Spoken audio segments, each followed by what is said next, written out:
నమస్తే ఎస్టూడియోస్ కి స్వాగతం. మన అందరికి దసరా అంటే చాలు గుర్తుకొచ్చేది బతుకమ్మ పండుగ. చిన్న పెద్ద తేడా లేకుండా అందరూ ఒకే దగ్గరికి చేరి ఆడుతుంటారు.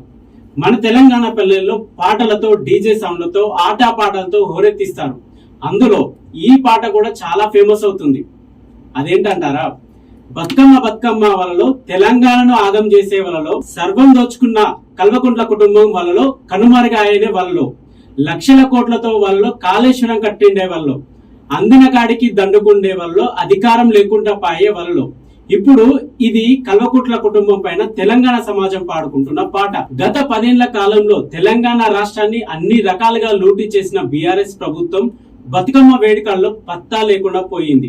10 ఏళ్ల పాటు అసలు బతుకమ్మ తామే క్రియేట్ చేశామనే స్థాయిలో బిల్డప్ ఇచ్చిన బీఆర్ఎస్ ప్రభుత్వం ప్రత్యేకించి ఎమ్మెల్సీ కవిత బతుకమ్మకు బ్రాండ్ అంబాసిడర్ అంటూ ఫీల్ అయ్యింది. బతుకమ్మను యావత్ సమాజానికి తామే పరిచయం చేసినట్టు, బతుకమ్మ పండుగ వస్తుందంటే చాలు 10 రోజుల పాటు బీఆర్ఎస్ ఎమ్మెల్సీ కవిత చేసే హంగామా అంతా ఇంత కాదు. అప్పటి వరకు తెలంగాణలో బతుకమ్మను ఎవరు ఆడలేదన్నట్టుగా పరిస్థితిని క్రియేట్ చేశారు. బతుకమ్మ ఉత్సవాల కోసం ఏకంగా స్పెషల్ ఫండ్లు రిలీజ్ చేసి కాజేసిన సంగతి అందరికి తెలిసిన విషయమే. ఇకపోతే బతుకమ్మ చీరల పేరుతో గుజరాత్, ముంబై వీధుల్లో కిలోల లెక్కన నాసి రకం చీరలు తీసుకొచ్చి తెలంగాణ మహిళలకు అంటగట్టారు. ఈ చీరలకు చేనేత పేరు వాడుకొని కోట్ల రూపాయలు పక్కదారి పట్టించారు. ఇలా చెప్పుకుంటూ పోతే అబ్బో, బతుకమ్మ పేరుతో బీఆర్ఎస్ చేసిన హంగామా అంతా ఇంత కాదు. ఇప్పటి వరకు బతుకమ్మ ఉత్సవాలంటే జానపద గీతాలు, దేవుడి గీతాలు, గౌరమ్మ పాటలతో మహిళలు ఆడి పాడేవారు. కానీ MLC Kavitha and co enter అయ్యి సాంప్రదాయ బతుకమ్మ పాటలకు చెమర గీతం పాడారు. డీజే సంస్కృతిని తీసుకొచ్చారు. బతుకమ్మను ఆగమాగం చేశారు. ఇదంతా ఒక ఎత్తు అయితే, అధికారం ఉన్నన్ని రోజులు ఆడి పాడిన అనుచర గణంతో సహా ఎమ్మెల్సీ కవిత, బీఆర్ఎస్ మహిళా లీడర్లు పత్తా లేకుండా పోయారు.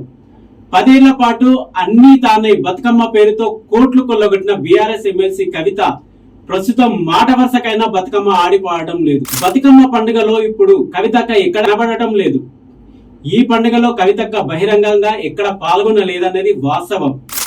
శనివారం బతుకమ్మ పండుగను కాంగ్రెస్ పార్టీ ఆఫీస్ గాంధీ భవన్ తో పాటు BRS party office Telangana Bhavan లో కూడా చాలా ఘనంగా జరుపుకున్నారు. సరే, గాంధీ భవన్ అంటే కాంగ్రెస్ పార్టీ ఆఫీసు, మరి తెలంగాణ భవన్ బీఆర్ఎస్ ఆఫీసే కదా.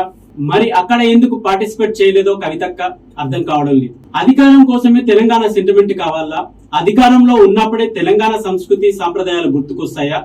ఇదేనా తెలంగాణ సాంప్రదాయాలను గౌరవించడం అన్న వాదన సోషల్ మీడియాలో ఎక్కిపెట్టి సంధిస్తున్నారు. గత బీఆర్ఎస్ ప్రభుత్వం ఈ పండుగ నిర్వహణ కోసం ప్రత్యేకంగా కోట్ల రూపాయలు విడుదల చేసింది.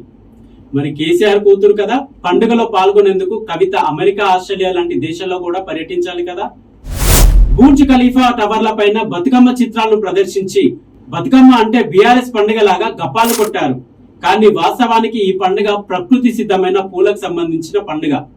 దీనిని కార్పొరేట్ కల్చర్ గా మార్చేశారు బీఆర్ఎస్ ప్రభుత్వం. కల్వకుంట్ల కుటుంబానిది అధికారం కోసమే ఆడటం తప్ప ప్రజా సంక్షేమం కోసమో తెలంగాణ అభివృద్ధి కోసమో కాదన్నది అక్షర సత్యం. అధికారం ఉన్నన్ని రోజులు నానా హంగామా చేసిన బీఆర్ఎస్ లీడర్లు కనీసం ప్రజాక్షేత్రంలో కనిపించడం లేదు. అధికార పార్టీ లోటుపాట్లను ఎప్పటికప్పుడు ఎత్తి చూపి ప్రజలకు మంచి జరిగేందుకు ప్రయత్నించాల్సిన బీఆర్ఎస్ లీడర్లు ఇంటికే పరిమితం అవుతున్నారు. సాక్షాత్తు బీఆర్ఎస్ చీఫ్ మాజీ సీఎం కేసీఆర్ సైతం కనుమరుగయ్యారు. ప్రధాన ప్రతిపక్ష నేతగా ఉండి అధికారం కోల్పోయాక కేసీఆర్ ఇప్పటి వరకు ప్రజల క్షేత్రంలో అడుగు పెట్టింది లేదు. లోక్సభ ఎన్నికల్లో అవగానే ఏదో హడావిడి చేసి ఓట్లు దండుకునేందుకు ప్రజల్లోకి కనిపించే ప్రయత్నం చేశారు. కానీ ప్రజలు బీఆర్ఎస్ ను 0 సీట్లకు పరిమితం చేయడంతో ఫామ్ హౌస్ కే పరిమితం అయ్యారు కేసీఆర్. వాస్తవానికి ప్రజల పక్షాన వాయిస్ వినిపించాల్సిన కేసీఆర్ అసలు ఉన్నాడో లేదో తెలియనంతగా మాయమయ్యారు. బిడ్డ కవితేమో బతుకమ్మ వైపు కన్నెత్తి చూడట్లేదు.